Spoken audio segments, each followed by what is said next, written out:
Welcome to my kitchen. Thought I would put my hat back on some needles that I took off, sitting on barber quarter now, while I talk to you about the liver channel.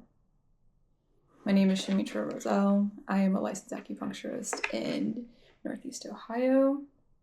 I am also a creative. I do textile art. I am studied fashion design, but I primarily just work with fiber now. And acupuncture needles. One thing for another, right? So as I'm trying to take this needle off, I just wanted to talk about the season of spring, since we are upon this season and this change, this transition in terms of TCM, and that's traditional Chinese medicine. And there's a lot to be said about it. This is a powerful transition, like most transitions usually are. But this one is kind of benchmarking the yin into the yang, where the yang is becoming more, I guess you could say the yang is more uprising, right? Like it's becoming more prevalent, whereas we were just very yin within being in our dormant state and winter, right? When we think of winter, we want to think of, bringing this energy of staying internal. So spring is very awesome because in that way we are very much wanting to spring out, spring up, move upwards, right? Move outwards. And we could think about this with our liver. So our liver, for the most part, is responsible for the movement of our qi and the free flow of qi, rather. And so we can think of the qi moving in our body along all of our meridians and throughout our limbs, throughout our body, throughout all of our organs, right? And so the liver is very responsible for this, as in if it was stagnated, we would have a lot of emotional disrupt as far as like feeling depressed or feeling stuck or stagnant, right? So if it's not moving a lot, then we have this sense of like oppression in our chest, depression, things aren't flowing as well, so that can create pain, right? And when we have it in liver in excess, too much, this can be very uprising, right? So folks who have intense headaches maybe, or more leaning towards flaring up of anger, right? So liver is responsible for really free flow of qi in all the organs and throughout the body. Liver also it takes care of our ethereal soul, right? It's the house of our ethereal soul. So with that saying, the pinyin for that is Hun, and that's another reference that we can use. And Hun is really dedicated to our dreams and how, like, the direction that we want to go in our life. And so that's why I feel like when we think about spring, we're thinking about, what can come next, right? What can spring forward from this season into the season, from winter into the spring season.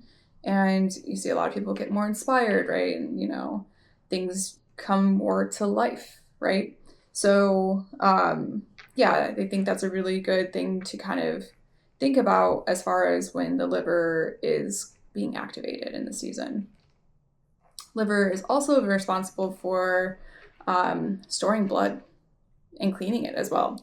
So the liver time on the Chinese clock is 1 to 3. And within that time, the blood goes back to the liver to be stored, to be cleansed, to be, replenished in a way. And so when the blood in the liver blood is impaired, we can see things like dizziness or disrupted menstrual flows, or brittle nails, because it also manifests into the nails. So if you have weaker brittle nails, we can think about this being something that deals with liver blood. And Dang. Whoops. 1 moment, please. So, with that said, as I just got super distracted, liver blood is responsible for menstrual cycles. So again, if we don't have a free flow of blood, or of chi rather, we're not going to have a free flow of blood. And I say this because blood and chi are the same, right? You can't have one without the other, like yin and yang, right? You can't have chi without blood. You can't have yin without yang. So when we see that female presenting folks are having menstrual irregularities, we can also look to the liver for this, right? And along with blood, right, the blood is also related to our heart, it's related to our mind. So it has a huge role on our emotional state as well. So we can see that, again, the depression, the anger, the, lethargic, feeling stuck or like without a path. Liver has a couple other functions, and where it actually flows on the body, the meridian starts on the lateral side of the big toe. It goes up through the leg, and it goes through the body, the abdomen. It connects with the stomach, the liver, the gallbladder. It connects with the eyes, and then it connects to the brain. And this channel has 14 points on it, and it technically ends in the hypochondriac area, but the internal pathways lead it to the eye and the brain. So with this season, I think there's a couple things that I would like to, maybe suggest for taking care and optimizing this time. We want to eat things that are leafy green. So things like spinach, kale, maybe your collard greens, dandelion greens, right? Really bringing nourishment and life into your body. Things that are green, You see things are going to start springing up, and green is going to be moving into the season, moving into nature, right? So it's kind of the same idea. We want to bring that into our bodies. So drinking juice, cleansing. If you're going to drink juice, I would recommend just a little bit of ginger into the juice just to make sure it's warming and not too cold, because even though we're tired of the cold and we're tired of, having things that are warm and want to jump right into salads and stuff, we want to still make sure that we're eating things that are warming. So like greens with rice, lightly cooked greens, drinking still warm drinks. I just made some lemon juice, hot lemon water rather, with a little bit of salt. And this will help, especially if you do it in the morning, just with a nice gentle detox, right? We're going to detox the body. We're thinking of detox in the first place because when you think in Western medicine, the liver is responsible for detoxing in general, right? It's cleaning the blood. It's cleaning out all of the things that we're intaking, right? So whether that's physical with what we're eating, whether that's medication that we're taking, whether it's whatever we're consuming in our social media worlds, right?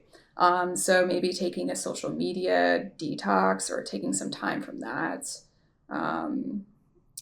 really being able to process and help your liver process, because it's doing a lot of work. Our livers are doing a lot of work.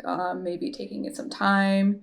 I know that when it gets nice out and everyone wants to go out and drink on the patio, just be mindful of that, right? And also, with it being nice, I would suggest definitely protecting your neck. Stay covered up, right? Because we know that a lot of sickness rises around this time because wind, which is the element of liver, can invade and make us sick. So I still suggest, even if you're going to wear a lighter coat, still wear your scarf, still wear your hat, stay covered up, keep yourself protected, because there's a lot of things happening right now that one, we're not being told, and two, we can kind of prevent in a way for protecting ourselves. So yeah, I think there's a lot still to be said about the liver in that channel. And, if there's any questions that you may have that may arise, or if anything that I didn't cover that you would like to know or whatnot, please comment below. I would love to hear what you think. I think that TCM has a lot to provide us in this time, and a lot that we can really take forward and help with our communities as well. And yeah, so I'm going to continue knitting this, and I hope that you take care. I hope that you hydrate. I hope that you get to have a gentle detox, and get some movement in. Go outside. Get some fresh air. Sit in the sun for a little bit. Take a walk, watch and witness the seasons transition. And I'll catch you next time.